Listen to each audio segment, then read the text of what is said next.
आज हम बात करेंगे कि कैसे उत्तर प्रदेश के एक धार्मिक गुरु कथावाचक के बयान के बाद शाहरुख खान को लेकर पूरे देश में विवाद खड़ा हो गया और कैसे इस मामले में करनी सेना और समाजवादी पार्टी के लोग आपस में मार कुटाई पर उतर आए। साथ ही साथ बात करेंगे उस दुखद खबर की जिसमें भारतीय जनता पार्टी के एक विधायक की निधन हो गई। थोड़ी देर पहले वो मीटिंग कर रहे थे और थोड़ी देर बाद कैसे वो इस दुनिया में नहीं रहे। नमस्कार, आप देख रहे हैं आज का यूपी और बात करेंगे सबसे पहले शाहरुख खान, उनकी टीम, कोलकाता नाइट राइडर और उसको लेकर खड़े हुए विवाद में करनी सेना और समाजवादी पार्टी की मार की। पहले आप ये वीडियो देखिए।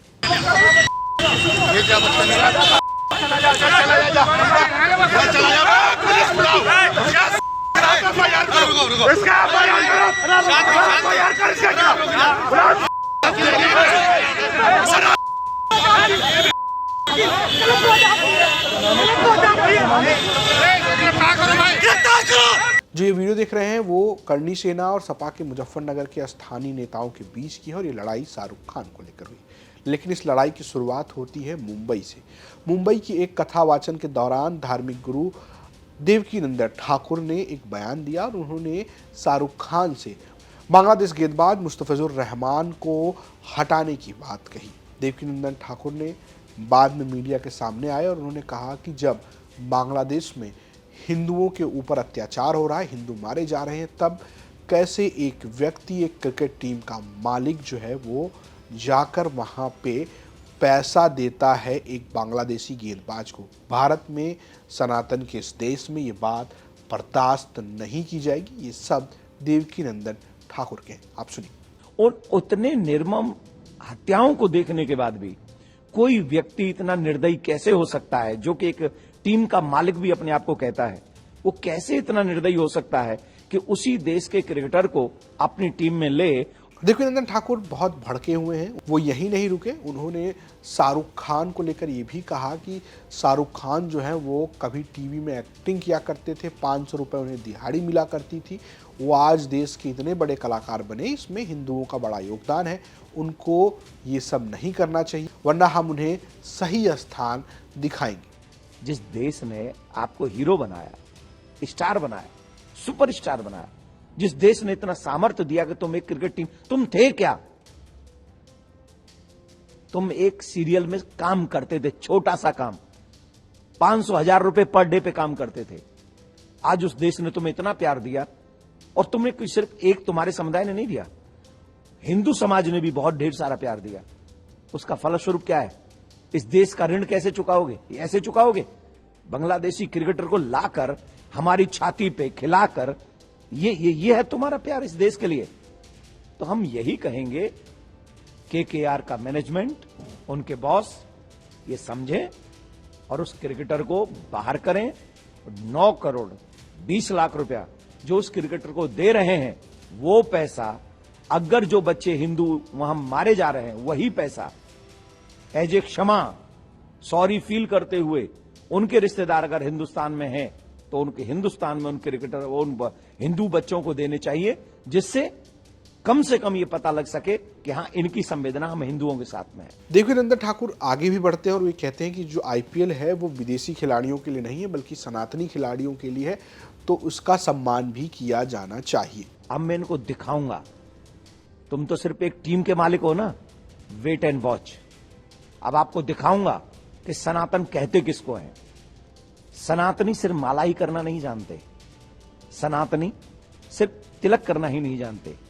वेट एंड वॉच, आपको दिखाऊंगा कि सनातनी क्रिकेट भी खेल सकते हैं और तुमसे अच्छी खेल सकते हैं, तुम्हारे खिलाड़ियों से अच्छी खेल सकते हैं। तो अब आप वेट करिए।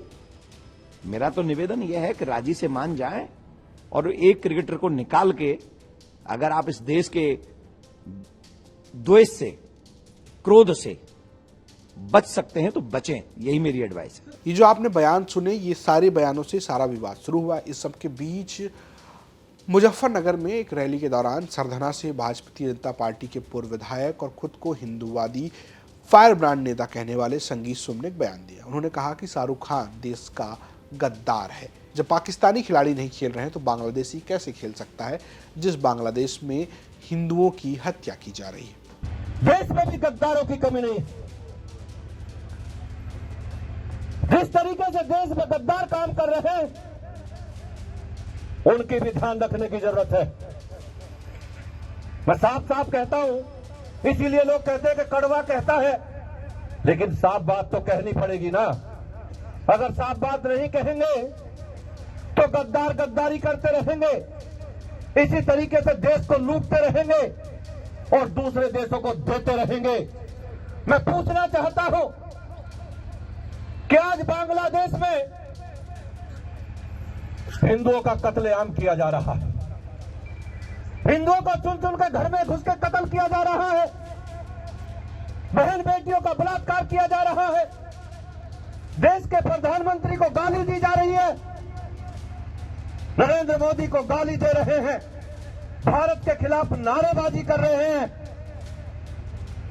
हिंदुओं को चुन चुन कर उनकी हत्या कर रहे हैं, बहन बेटियों के साथ बलात्कार कर रहे हैं। लेकिन अपने ही देश में बैठे हुए लोग वहां के क्रिकेटरों को खरीदने का काम कर रहे हैं। आपने अभी देखा होगा कि देश में बैठे हुए गद्दार, जिन्हें देश ने यहां तक पहुंचाया, देश के लिए उन्होंने आज तक कुछ किया हो तो बताओ। शाहरुख खान जैसे गद्दार आज वहां के रहमान जैसे क्रिकेटरों को 9.5 करोड़ में खरीदने का काम कर रहे हैं। ये बात उन्होंने मंच से कही और ये सारी बातचीत अब धीरे धीरे राजनीतिक होते हुए अब कानून व्यवस्था की भी बात बनती जा रही। दरअसल बीते साल बांग्लादेश में सियासी उठापटक हुआ, सत्ता बदल हुई और सत्ता बदल के बाद वहां पर कट्टरपंथियों के हाथ में सत्ता गई और उसका असर ये देखने को मिला कि बांग्लादेश में हिंसा शुरू हुई और हिंसा में धार्मिक अल्पसंख्यक जो कि वहां पर हिंदू हैं उन्हें निशाने पर लिया जा रहा है।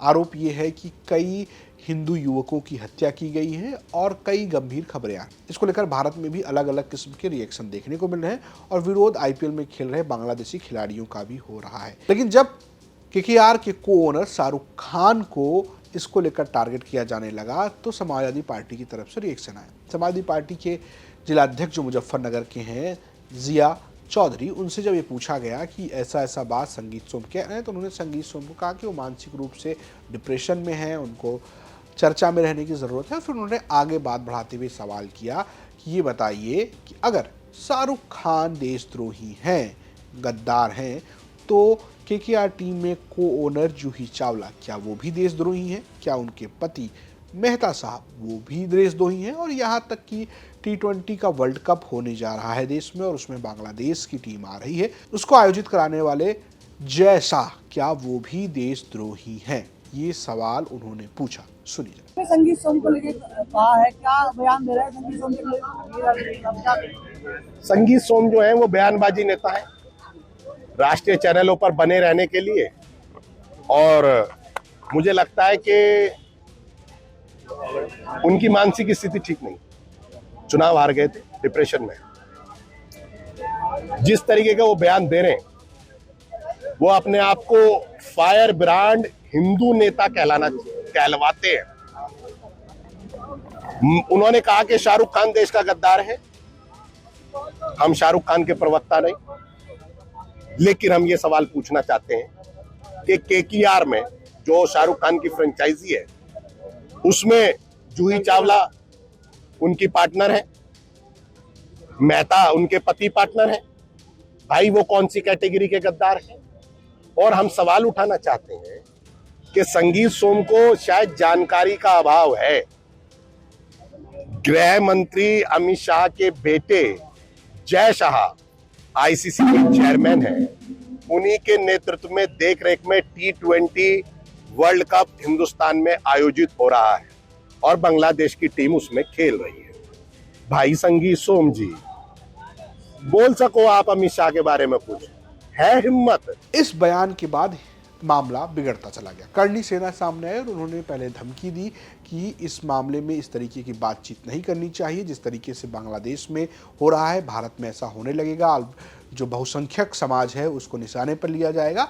और इन सब के बीच वो तस्वीर भी आई जिसमें समाजवादी पार्टी के कार्यकर्ता और करणी की सेना के लोग आपस में भिड़ गए, जो तस्वीर आपने देखी। जो लड़ाई देवकी नंदन ठाकुर के एक बयान से शुरू हुई थी, अब वो उत्तर प्रदेश में मारपीट पर उतर आई है। बात यह है कि अभी तक बीसीसीआई या देश की सरकार ने इस मामले में कोई फैसला नहीं लिया है कि कोई बांग्लादेशी खिलाड़ी आईपीएल जैसे टूर्नामेंट में खेलेगा या नहीं खेलेगा। बीसीसीआई के सोर्सेज का कहना है कि वो अभी इस मामले में कोई जवाब नहीं देंगे।